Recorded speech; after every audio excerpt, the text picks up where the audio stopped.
All right, can you see it now? Yes. Yes. All right, I apologize. So I was running through this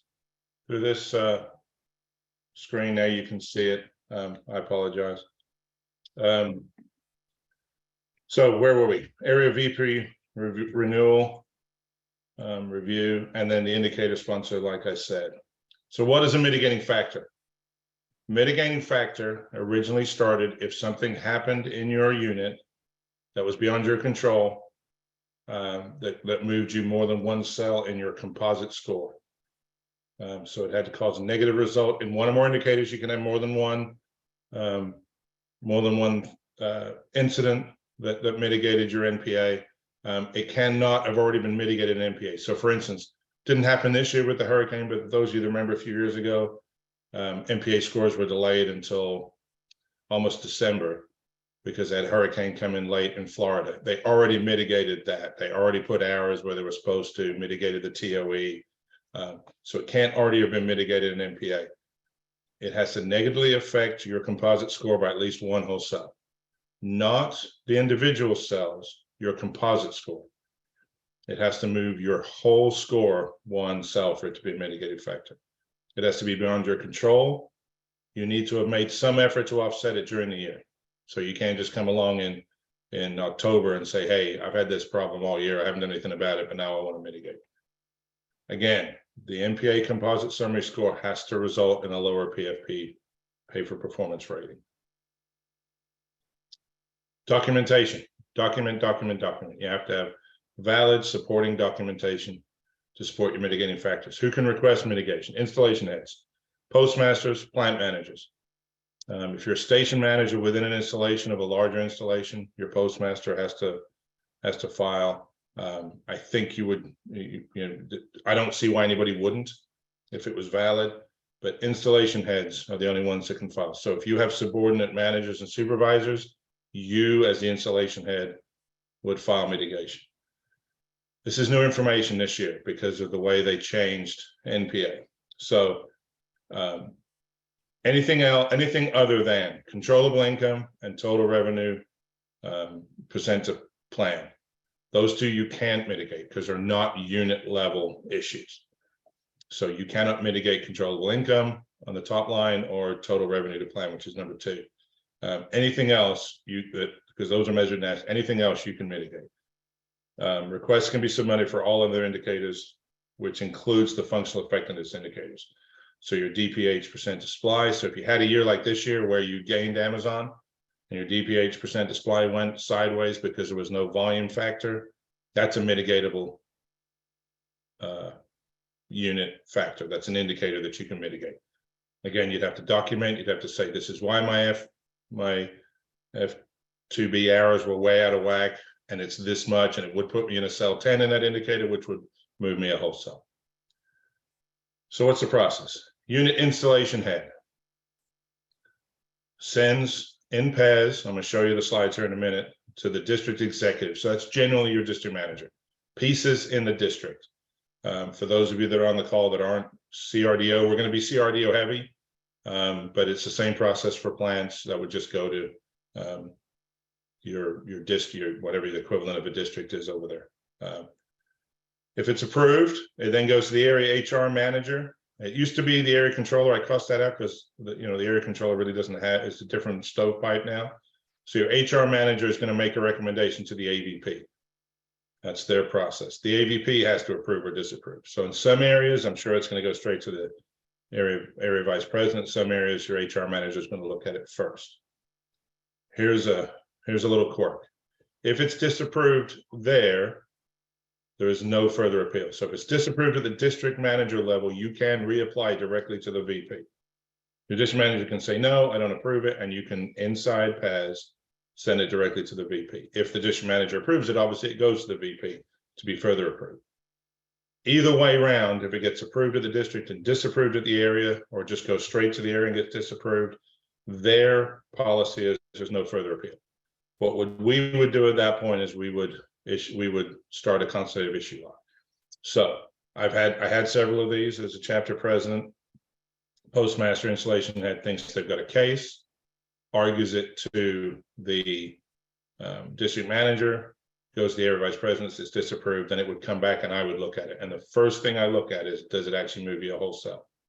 If it does, you don't have to go back through the process with the concept of issue log, you chapter presidents, you can just send those straight to headquarters. Again, document. We can't say I feel like, or I think that. We actually have to have documented proof that something happened in your unit that affected your NPA.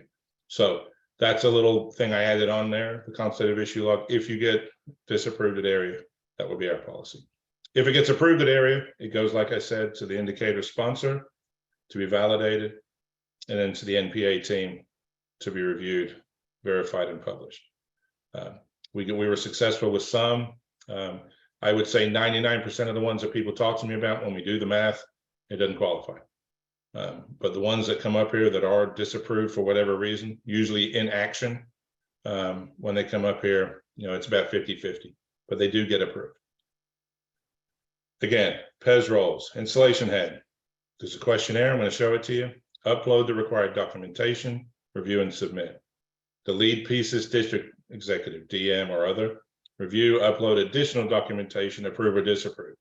If it disapproves, it comes back to you. You can resubmit directly to the area. If it gets approved, obviously it goes to the area. The manager and the controller, again, reviews, uploads additional documentation, makes a recommendation to the area vice president, who decides ultimately whether to approve or disapprove. Then it goes to headquarters, and they verify and publish. So these slides, these next few slides are actually screenshots of PES. So you'll see these will look very familiar to you. So on that opening page, NPA unit mitigation process. I know they changed the programming. Sometimes you may have to search around for it, but it should be on that front page with everything else. And it will open tomorrow. I know none of us, well, I'm sure some of us are working tomorrow, but tomorrow is a holiday, but it should be open. Installation head questions. What was a significant occurrence? When did it occur? How was it beyond your control? What action did you take? Describe the trends of the unit indicator prior to the occurrence. So my previous example, DPH, deliveries per hour, percent to supply as an indicator. We never used to get Amazon. September 2nd, we got Amazon.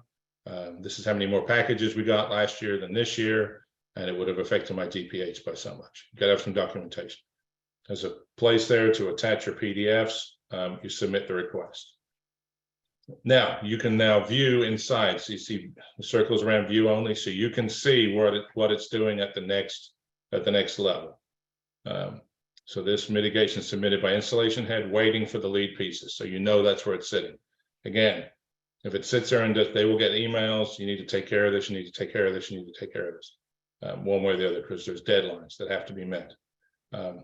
I don't think anybody be out of policy on this, but it could happen. Again, that would then be a consultative issue log on why the mitigation wasn't dealt with. Lead district executive role, again, the lead district, the pieces of the district, questions they have to answer, approve or disapprove. They have to put comments in it. They can't just say disapproved. They have to say didn't meet the criteria, wasn't the case, it was already mitigated. I had a case one time in a unit where the lift went out, small office lift went out, $8,000 for a new lift. They tried to mitigate it. They showed where they'd already put that in their TOE. It didn't affect their TOE because they'd already funded it in their TOE. So that's a valid reason to deny mitigation. So that all has to go in there. They then save and submit. It either comes back to you or it goes to area. If it comes back to you, you resubmit to the area if you believe you have a case. When whatever path it takes to get back to the area, the area HR manager will recommend. This still says MOS. I don't believe there's area MOSs anymore, but the area HR manager, again, has an opportunity to upload documentation, answer some questions, and then save and submit. It then goes to the vice president, who does the same thing, approve yes or no, put documentation in, and down below you can see the installation head, how they've answered that question and where it should have where it should be mitigated. And then finally, if it is all approved and you are going to get a better NPA score, this is how it goes to the indicator sponsor at headquarters. They validate it and they suggest, and they have to put comments in again. And then if it's save and submit and it's approved, it will go to the NPA team and they will verify that they modified your NPA payout, and your Form 50 should confirm that.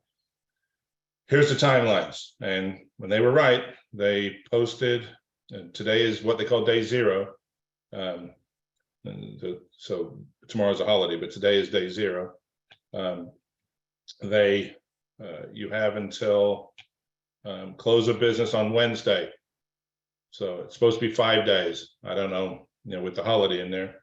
I don't like the idea that it's really 5 days, but if you want to go in on Saturday, that's fine. Monday obviously is going to be crazy. So Tuesday or Wednesday, you better have all your ducks in a row to submit your mitigation. That's a hard deadline. You do it on Thursday, even if you're right, you're toast. Then the district manager or whoever's reviewing it at that level has Thursday through Sunday. So really Thursday and Friday, if they're not working the weekend, to look at it, disapprove or approve. This is where the process falls down. Sometimes they don't get to it. They're on vacation, and it becomes a mess. So that's why it's an automatic in the system. There's no variance from this. If they wait till Monday, it'll come back to you automatically and you have to send it to the area. So then there's that gray line there, the unit installation head, if disapproved, opportunity to resubmit. So that will be going directly to the area, and it'll have till Thursday, November 24th. Now, of course, what's Thursday, November 24th? It's Thanksgiving. So you've already just got Monday, Tuesday, Wednesday that week and a holiday week, and Thursday and Wednesday's a holiday with everybody, half your care is going to be gone. So it's cumbersome. It's not a great system, but it's the system we have. That then goes to the area HR manager. They have till Monday morning, so they have the weekend basically to make a recommendation, and then the area VP has a week to approve it. It has to get up to headquarters by the 10th, or they can't get it in your pay. The system takes a while to upload that stuff. So things to remember. Your unit installation head is defined by your occupation code. All postmasters are installation heads by definition. There are other installation heads, and it's defined by your occupation code. So if you're not a postmaster, you're in a plant, VMF, that sort of thing, and you want to mitigate, you need to figure out who your installation head is. PES knows it, so as long as your occupation code is right, you're not in detail, you haven't updated your detail and pay for performance or whatever, you won't have access to do it. So you need to find out your installation head. Like I say, for postmasters, pretty straightforward. Again, comments are required at every level. All recommendations, approvals, and comments are visible to all in the approval chain. Now I took this from the training that they give their executives on their side of the process. They want everybody to know, you don't write anything derogatory in there. Don't write anything, they get paid too much already or anything goofy like that. You are going to be able to see every comment that they make. Unit mitigation approval process is determined based on the PES end of your approval chain. So it goes right up the same approval chain as the rest of your PES. And it says here that the area/district PES coordinator will provide training material to the area/district PFP eligible employees. I doubt that's happened with the reorg. I doubt anybody left it because it's been a long time since we've been able to mitigate.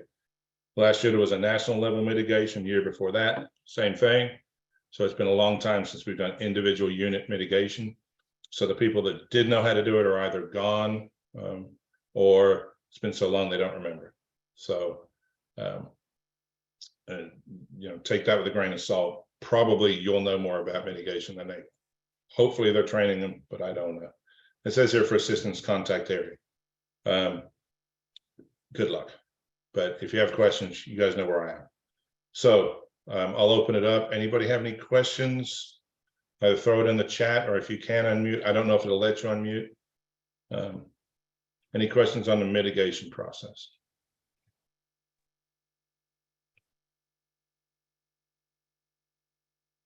All right. If you think of one, type it in there. I'll try and get back to it. Salary ranges. I threw this in here. These aren't set yet. For those of you that read our pay packages when they come out. This is the pay package we're working under currently. This was settled August 2020. And it said in 2023, there will be at least a 1.5% raise to the maximum level of the pay bands. That's a minimum. That's a minimum. So that is not what they'll be raised. If you actually look here, effective November 20th, ES salary change grade will be increased to 74,000 for an ES 20. Well, if you look on this slide, January 1st, 2022, the bottom of a 20 is actually 76,170. So the compensation department at headquarters, they consult with us on this. They come up with a number. It's based usually on the raise that the rest of the federal government gets. They have locality pay, so they have to do a calculation. We don't have locality pay except for a couple of places. We do not have locality pay the same way the rest of the federal government does. So whatever that raise is, they apply. I think this year it's 4.7. So we're going to be around the 4.1 raise. So if, and this is only if, they raise the tops 4.1% from where we are now, and they do the same to the bottom. The last few years, we've got them talked into taking that dollar amount and applying it to the bottom. They're a little slow in coming forward with that for various reasons, which we'll get into in just a minute here. But this is the minimum that the salary ranges will change. Historically, they've always done the salary range change first and then applied the NPA. So if you were at the bottom, let's say you're at the bottom of a level 20, you're at 76,170, and you're getting a 3% raise. If you're at 76,170, it's really not going to apply this year because of the 3% raise.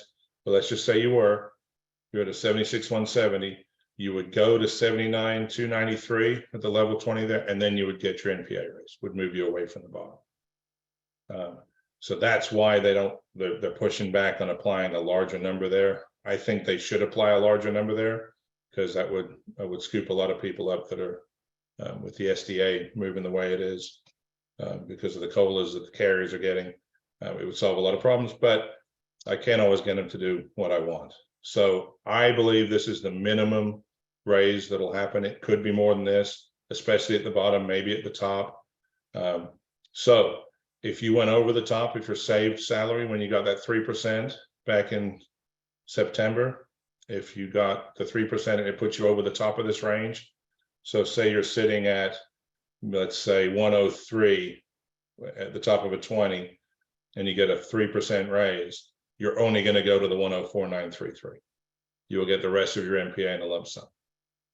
So you'll still be at the top of a 20, but the 3% and then whatever you got for NPA will not all end up in your base. So that's why I'm arguing that we should raise it by more than the 4.1 on the top and more by the dollar amount on the bottom. I don't know if I'm going to get anywhere with that, but we're asking. So any questions on salary ranges? Steve, you asked about the math for the function 2 display. We'll get to that. I'm going to show you all that this year and last year. Any questions on the salary ranges?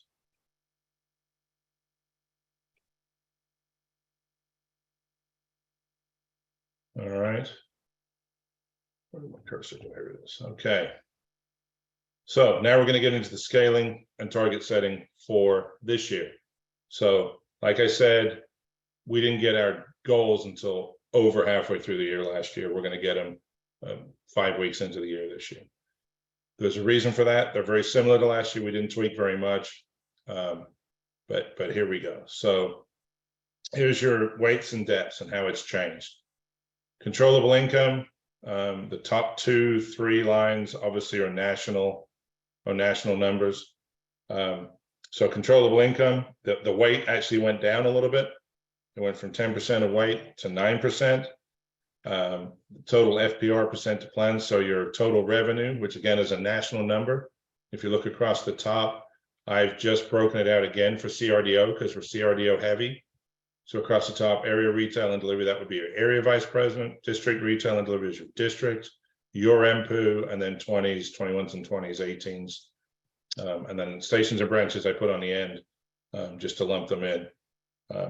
So we're all, CRDOs all represented. So everybody's got a national number for controllable income. Everybody has a national number for FPR, percent of plan. They reduced the weight again by 0.5%. You then get the average of TOE or total work hours to plan. If you're in an 18, you don't have, it's just work hours. If you're in an 18 and you use overtime or you use penalty time or whatever it is, it all charges the same. If you're in a 20 and above, overtime charges at overtime rate. So there's two levels there. But everybody gets rated on their unit. So area, district, MPU, and then everybody else is lead finance. All your RMPOs and everything roll up to your lead finance, however that works. Market dominant composite stayed the same weight. The competitive composite, they reduced by 2%. Scanning visibility stayed the same. Total accidents, they reduced. The customer experience, they reduced. Employee utilization, they reduced. So if you add all up all those reductions, it comes to 10%. And so they made your functional effectiveness, we made, I say they, I was consulted through this whole process. They made your functional effectiveness worth 10% more. So the functional effectiveness now, so that's your 3 unit indicators are now worth 40%. This question in here about being an 18B, if you're an 18B and you're exempt and you have more than 80 hours of craft that report to you, their carrier base salary cannot be more than yours. If it is, you need to send me your 50. But if you're not exempt, you get overtime. If you're exempt, it's impossible for you not to get more than the base salary of the carrier. Now, if you have a rural carrier and there are 48K, that's 8 hours of overtime every week. That's not their base salary. You have to back out other overtime to get to their base salary. So it's a common misconception. But Karen, if you want to send me, if that is the case for you, if you're not at the SDA, and you should be, let me know. Okay, so then underneath I put the depths and weights for CRDO and field retail and delivery. There's your DPH percent to supply. That's half the weight, so that's half of the 40%. So that's 20% of your score. There's been a change in methodology. I'm going to talk about that.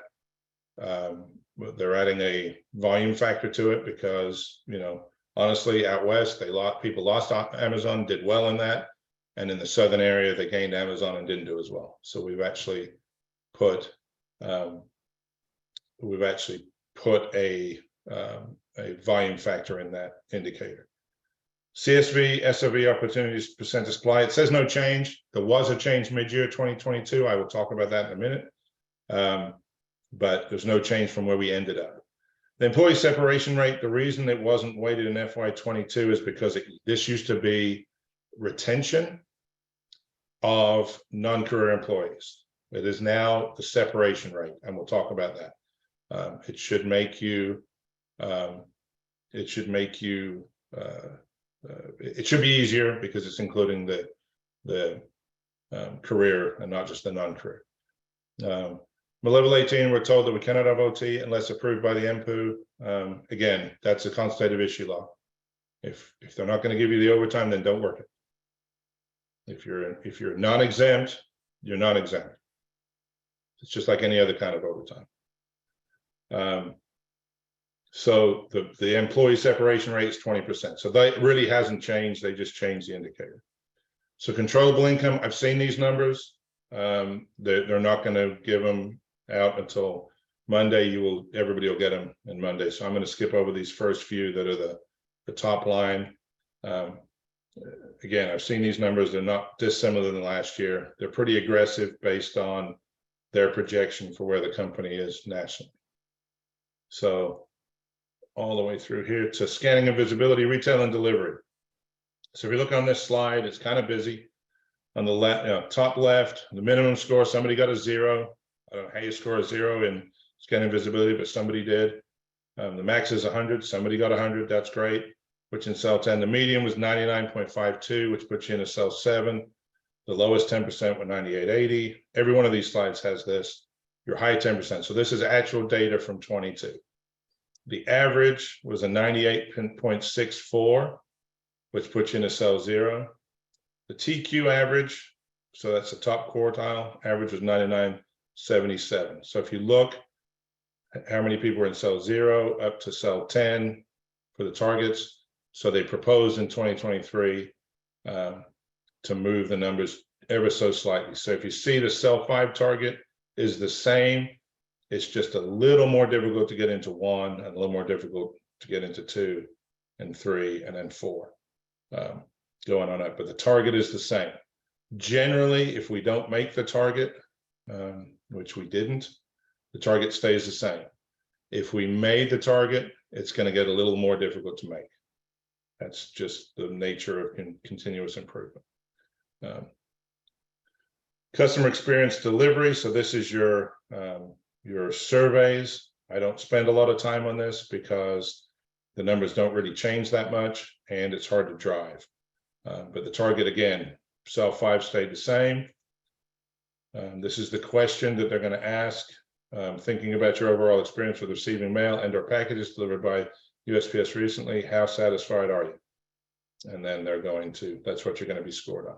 It's hard to drive. If you get a bad score in a small office, it's hard to recover.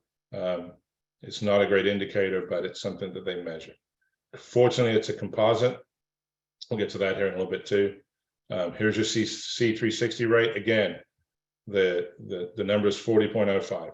We made 40.46 last year, cell 5. So the number didn't move.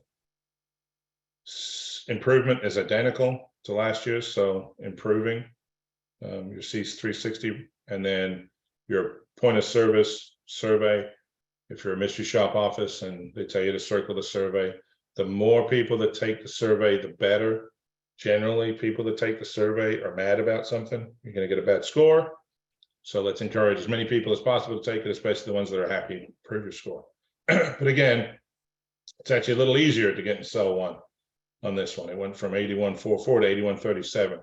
So it should be a little easier on this one to get in, but the goal stayed the same. The survey question on the pause is, thinking about this visit to the post office overall, how satisfied were you? 15% lowest measured level would go to the NPA. So that's not even your office score, that's an NPA score just for the pause. Total accident rates, we did well in accidents. Our average was 13.53. So the goal got a little harder. The goal was 15, now it's 14.25. It's, you know, it's just the nature of the beast. They're gonna, you know, what have you done for me lately? So something we do well in, the goal is going to get a little harder. Something we don't do as well in, it should be a little easier. Total accidents improvement didn't change. So even though the rate goal moved from 15 to 14.25, the improvement, they're still looking for a 10% improvement to make goal. And as you can see in F22 targets, if you look at that center box at the top there, that's what we call a goal post. Everybody either ended up in 0 or they ended up in cell 10. They either had a great improvement or they had terrible improvement. And that's just the nature of the beast when they measure safety. I argue about it every year, and we end up with it every year. So I would never try and run a unit trying to make a NPA score on safety. You do safety, you try and make your people work safe, encourage a safety culture just for in and of itself. But nonetheless, we get scored on it. Employee availability rate, we averaged a 91.98. As you can see there, there's a lot of people in cell 10 on this, but most people that scored in the median were in cell 4. So they actually made it a little harder. So it's 92.52 is your target, 88.78 to get on the scoreboard. 90.65 to get in the money in cell 3. So employee availability is only one part of that indicator, but it's an important part. So hopefully, God willing, you know, we're out of COVID. You know, the absentee from that will be gone. We'll have a more stable workforce. We're going to be able to hire more people. There's all kinds of things that go into this, a lot of which is beyond your control. But here's the problem. If you throw your hands up and say, well, there's no point controlling it, then it just gets worse and worse and worse. So Attendance control, again, you do it for the morale of the unit, but you get rated on it. The improvement actually got a little bit better as attendance is getting better. The score that you're going to improve, it's going to move. It should move people towards the middle. It's a lot easier to get into 1. It's a little easier to get to goal at 5. I don't like the fact that it's precipitously harder to get to a 6, but that's another story. I don't need to get into that here, but 0.5% improvement on your employee availability is the indicator. Here's the separation rate. I'm going to run through the scores here, what the scaling is, and then we're going to talk about it in a minute and when we get down to it. So employee separation was not the metric last year. The metric last year was non-career retention. This is employee separation of all employees, career and non-career, separation for any reason. They measured it. So they set the goal at reducing the number of separations by 6%. I don't know if that's a good goal or not. They tell me that we improved it by 5 last year, so we set it at 6. What I do know is that employee retention was a hard one to control. We lose more than half of our CCAs and PSEs, usually in the first 90 days. Generally, if they make regular, they stick around. So in fact, that we're including career employees in this should help us, but the proof will be in the pudding. So, we have to pay attention to this one. The next couple of slides is grievance stuff that we don't have any control over. It's step 2 and step A. It's clearing them. If you're a formal A or step 2, just getting them cleared. Again, if you're step 3, if you're on the step 3 at the district level, getting them cleared, having cases pending. The goal is to have no cases pending. Grievance reduction cost, again, we don't have a lot of control at the end of the day when the grievance were cost, and look at that, everybody ended up in a cell 0. It's just, when I don't have direct control over it, I kind of lose interest, but it is part of the overall employee utilization score.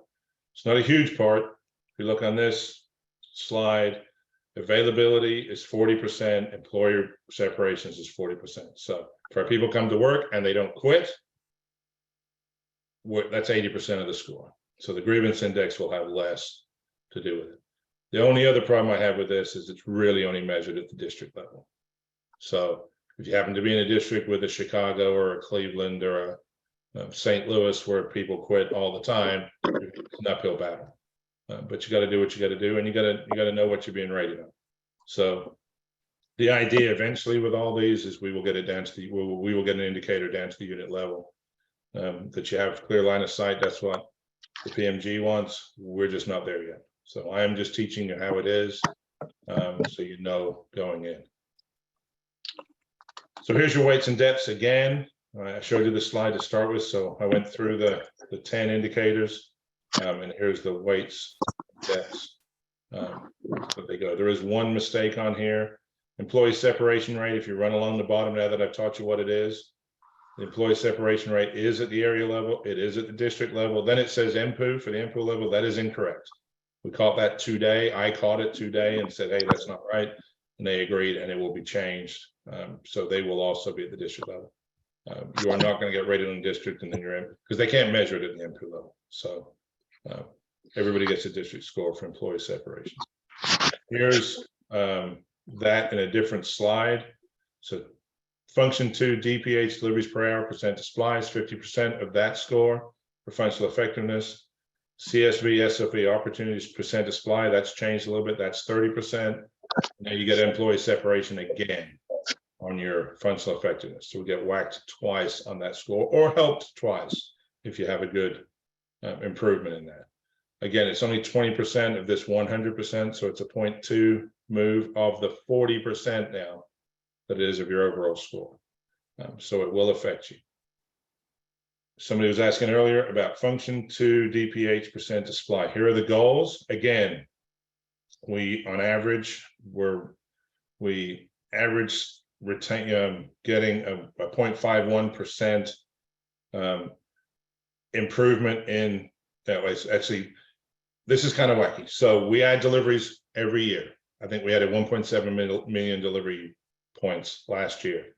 So your DPH is always going to get worse.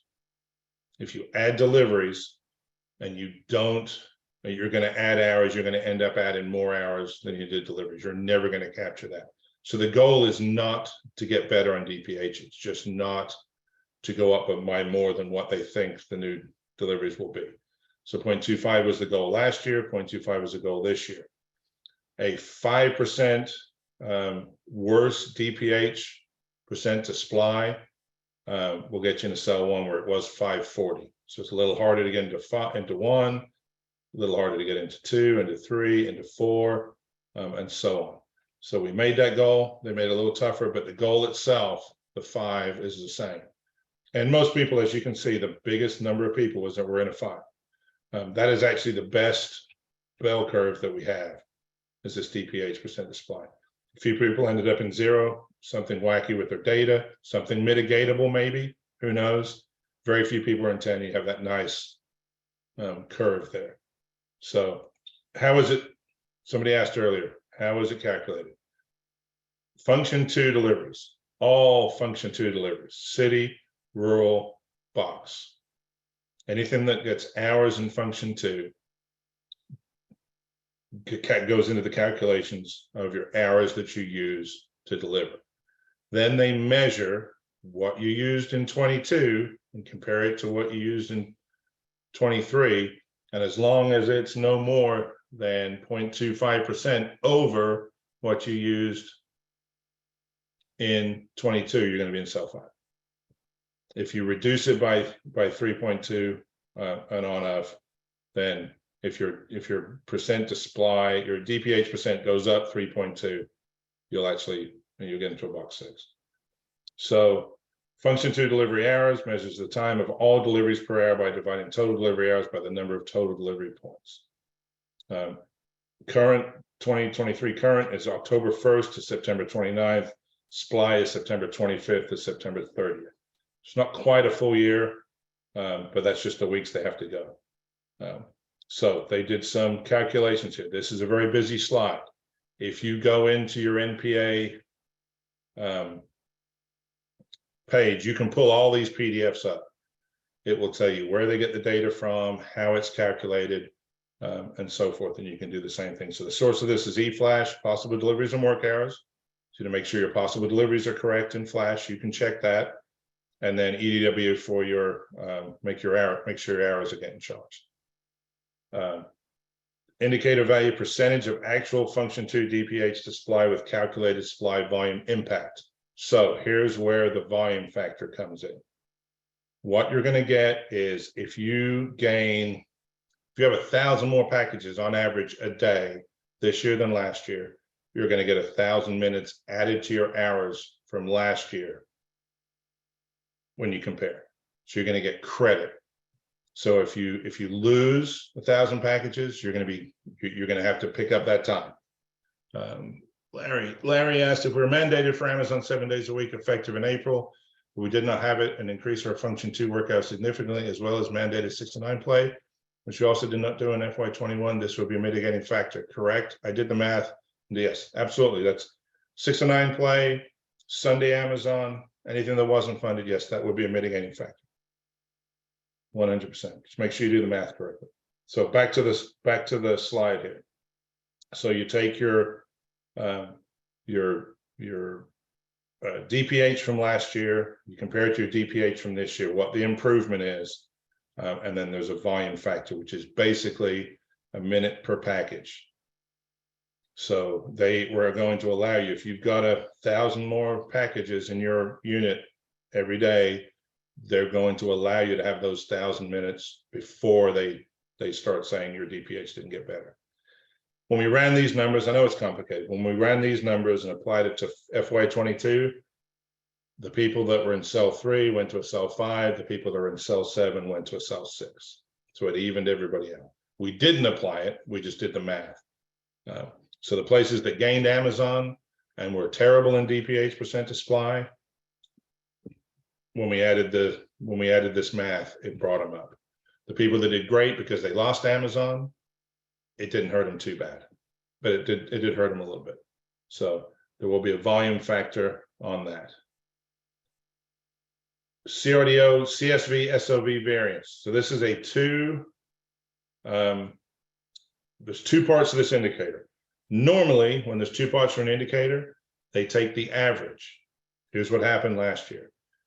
When we started it, it was only percent to supply.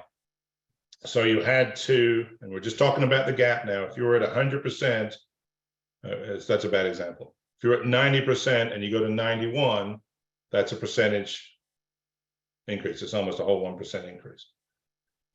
If you were at what happened was we had units that were at 99.99 in 21, went to a 99.98, which is still a great score in CSV. I hate CSV. It's a terrible SOV too. I hate it. It's a terrible metric. But we're only measuring the gap and saying we're comparing yourself to yourself. If it sucked last year, it sucks this year.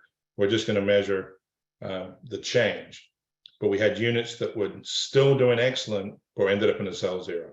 So in the middle of the year, which is very unusual, we added this total score. So total score goal is 95. If you're at 95 CSV, SOV variance, it doesn't matter where you are percent to supply, you're going to be a cell 5. Because we're not taking the average of these two. We are going to, here it is. You're going to get the better of the two scores. So if your CSV, SOV opportunity to supply is a negative 78.52, so it means you're 78% worse than you were last year, but you're making a 98.65, you're going to get a cell 5. If you're at a 99.99, which is excellent, but you got worse, you increased it, you did better, but your variance is worse, you're going to get the better of the two scores. So I'm not going to go through the whole thing here, but I didn't want to stop here. Read these when if you want to dig in on it. Here's the thing with SOV and CSV. Make sure you're getting credit for everything you're supposed to be getting credit for. Yes, can you mitigate this? Absolutely. Can you sit here today and say, hey, I tried to fix this problem during the year. I brought it to somebody's attention that I wasn't getting credit for this or I wasn't getting credit for that. You have to show during the year in mitigation that you weren't getting credit. So this may be something going forward that, hey, let's get CSV, SOV right. I know they made some adjustments to it. Some of them got better, some of them got worse. The thing they're not doing here is making it an average. So you're going to get the higher of the two scores. This is how it's calculated. It's not as complicated as it looks.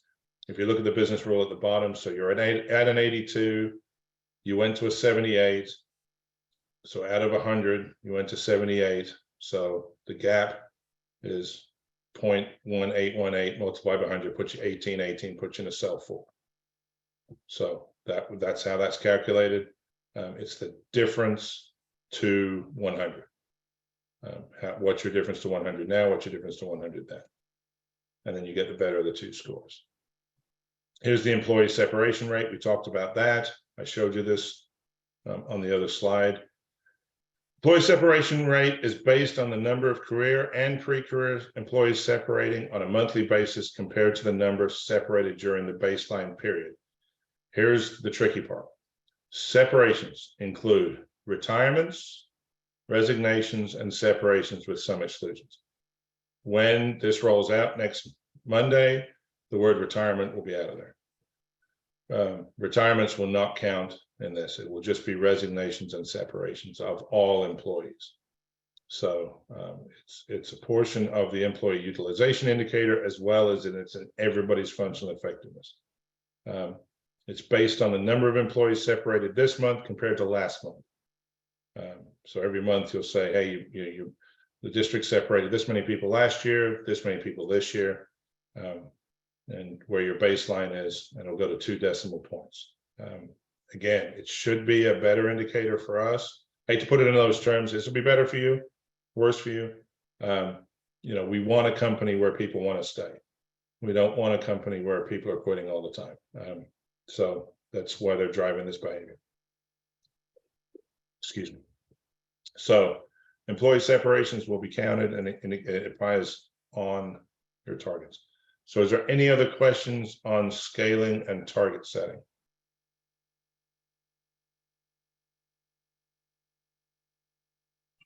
All right, moving on. Measurement modification factor. I taught this last year. It was the first time they did it.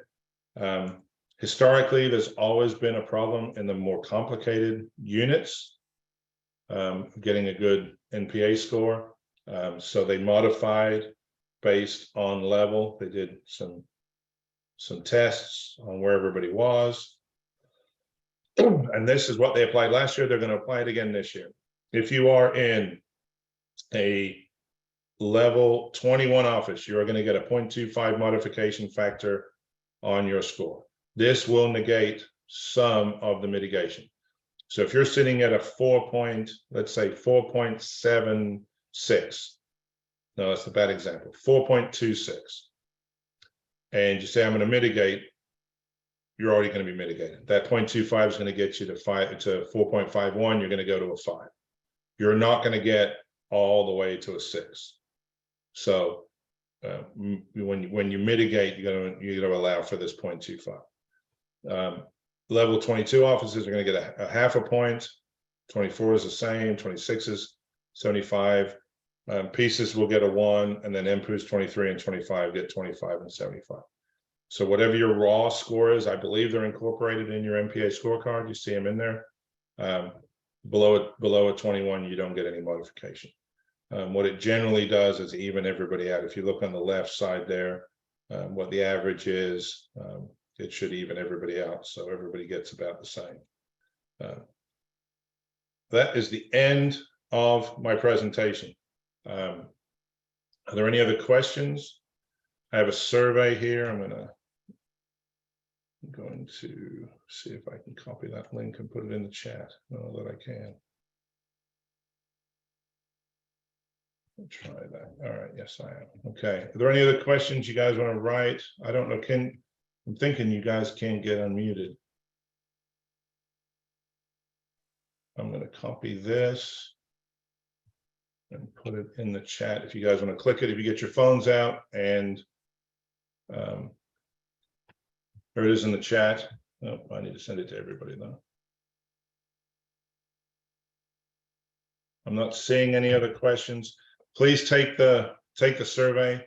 It'll be live. I'll leave it on the screen. It'll be live. Click on the link in the chat. Take the survey real quick. It won't take you but a couple minutes. Get some feedback on this. We do have a new sponsor for the new year for these, so we're going to continue these. I'm not going to do one in December. Everybody be too busy delivering the mail. Am I sending the deck out? No, not in and of itself, Steve. Most of it you can get from the website. A lot of this is proprietary, so I won't be sending that specific deck out. But I can make it accessible. Maybe after. Let's see what they do on Monday. If they send the full thing out on Monday, I can send it out. Any other questions? All right, guys. Well, I'm going to let you go. I'm going to leave this survey up for a little bit. If you guys want to click on the link in the chat, take the survey, or if you get all you millennials out there, you get your smartphone out and scan. That's a QR code. Scan your QR code and please take the survey so I know how better to serve you in future. I'm assuming everybody's a member of UPMA that's on the call. If you're not, please join. It's free for a year. If you join now, we give you a year's free dues. You get all this free training and networking and what have you. And you join the best management association that the Postal Service has to go. So if there are no more questions, I'm going to let you guys go for the night and appreciate everybody's time.